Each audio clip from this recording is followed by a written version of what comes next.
Hello, good friends. Welcome back to Full Bore Silver. Well, it appears the United States will be going to war with Iran. By the estimation of Colonel Douglas McGregor, the famous tank commander from Gulf War I, former advisor to the Trump White House, he estimates sometime between tomorrow and Sunday. Incredible armada and military infrastructure array around Straits of Hormuz, Iran, and all of the countries where we have military presence. What we're seeing market-wise in response is absolute rip mode on Brent, West Texas Intermediate, oil per barrel, all the oil services companies. Occidental up 10% today. Just incredible.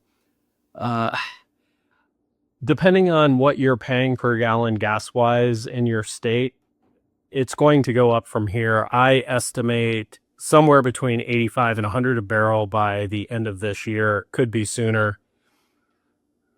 Little piece of advice: if you need to top off your tank or fill your spare tanks, you may want to do it today. Driving by Buc-ee's, it was actually $2.25 a gallon today. I went to Exxon, paid a little bit more. Might as well patronize a company I have some stock in, but I think that we see higher prices gas-wise from here. Trump has also invoked the National Defense Act on phosphorus and herbicides, chemicals, which we've been bullish on. Dow, Eastman Chemical, several others we've mentioned. Of course, phosphorus also used in bomb-making material. He's really backed himself into a corner this time with this Iran deal. Second time we're going back in. Another attempt at regime change. We've been trying it since Mohammad Mossadegh in Iran in the 50s. Countless countries reduced to ruin. It's frustrating, to say the least. I mean, here we are, $40 trillion in debt. God only knows how many billions have been spent in sending aircraft carrier groups and troops, and F-22s departed last night for the Middle East.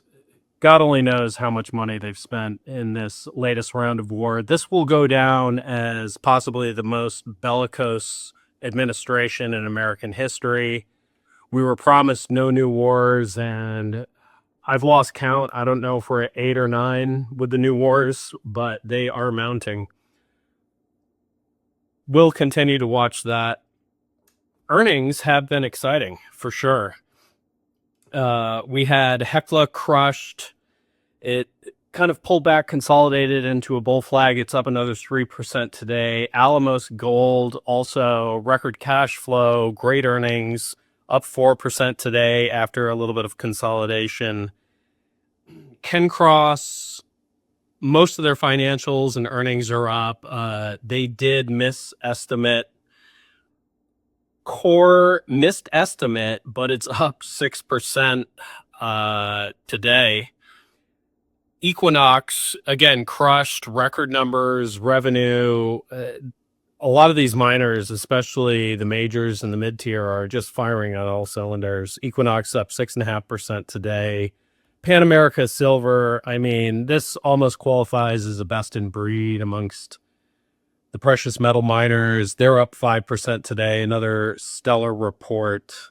First Majestic, they missed the revenue estimate, but still have record cash flow, fantastic financials, up 10% today.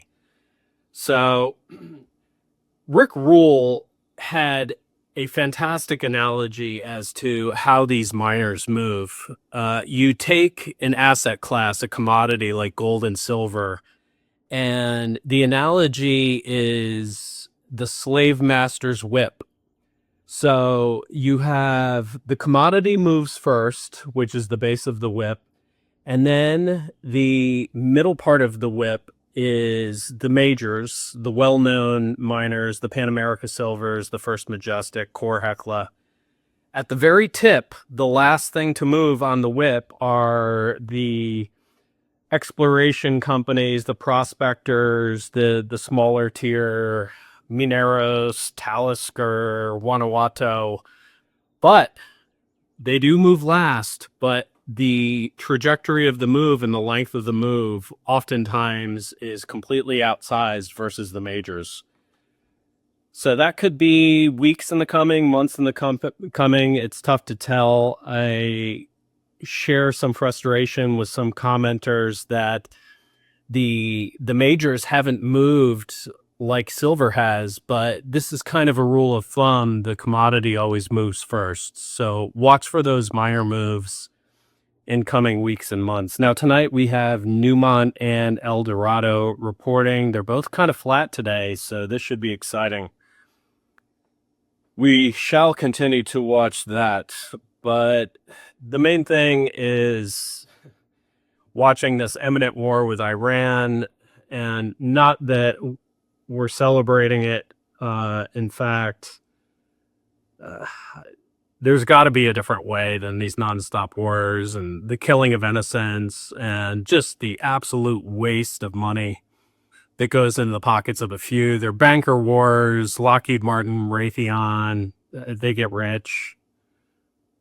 Looks like Eric Trump took a stake in another company, Unusual Machines, which we've mentioned before, our drone company domestically. UMAC is the ticker. So a few people benefit from this, and millions are in misery, and you've got refugee crisis. And then guess where they come? They come to America, all the countries that we bomb. They go to Europe, and you get the balkanized society and the infighting and the cultures that really don't mesh so well.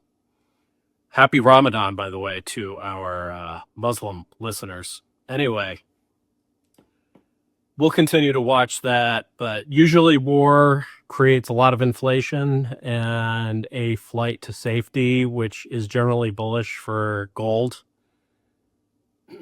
Precious metals are moving, and petroleum, of course, because the Straits of Hormuz will be completely impassable, which is a high percentage of the world's economic activity and oil, everything else. There are going to be butterflying ramifications for world economy, energy, everything. So that's your update right now. I have to get back to building chicken coops, and we'll focus on that, and we're going to stay optimistic. It is gorgeous today in Texas.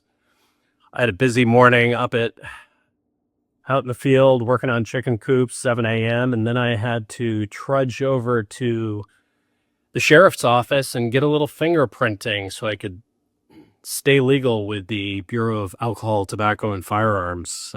Always got to mind your P's and Q's and abide by your city, state, and local jurisdictions. Anyway, that is your update for today. Thanks so much for tuning in. Like, subscribe, share, Full Bore Silver. We will talk to you soon.